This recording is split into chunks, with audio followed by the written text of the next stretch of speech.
So as we move over to the next set of images, the same problem is creeping up on you again here in this image. Very well seen subject. I think your study again of the facial expression of an inanimate object is fantastic. I mean, this old telephone kind of looks like a grandfatherly face on it. But the trouble I'm getting into here is that the image is not sharp at all. And when we pull that image over into Photoshop, you can see how really soft or out of focus this image is. And again, when we're talking about a still life image, something that you could go in and use a tripod for, I think you really need to have that razor tack sharp. And in this instance, it really isn't.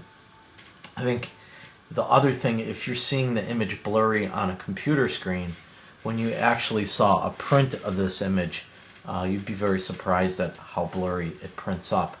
So you really got to watch your focus on many of your images.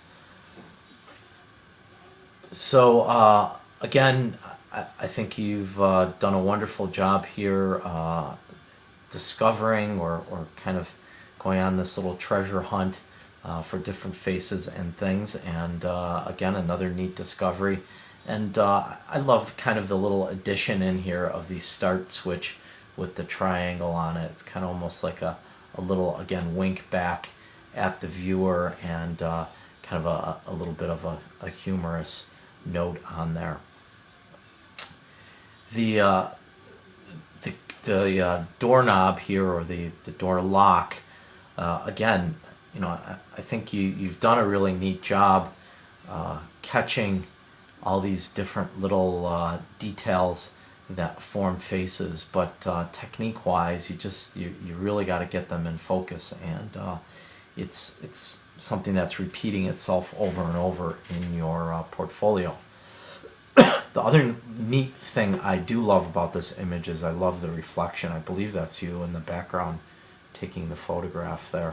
I think that's pretty neat. So this, on the other hand, I think you did a very nice job with the focus in on it.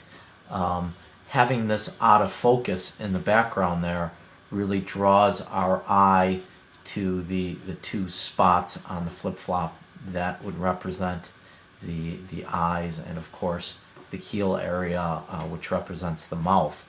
I also like how it's kind of a screaming expression, and the top of the flip-flop sort of is wrinkled up, like someone would wrinkle their forehead when they're screaming. So I think that's very well seen, and an image that you've executed very well. Then finally, wrapping things up here, it's kind of interesting that you've chosen to put this image off to the side of the frame like that rather than center it up. I think that's a pretty good decision, in that it becomes a very whimsical type of shot between the sort of random circular pattern or twisting pattern that's going on in the middle of it, and kind of the odd colored green eyeballs, and again that wonderful expression that's kind of bizarre. I think that really works for this image, and particularly for putting it off center like that. It's fun in the sense that you really have to kind of work through it and figure out what it actually is, that it's a jewelry holder and not something else. So enjoyed that end of things. I think your images very well seen, very well conceived of, but really wish you just had done a little bit better job on that focus.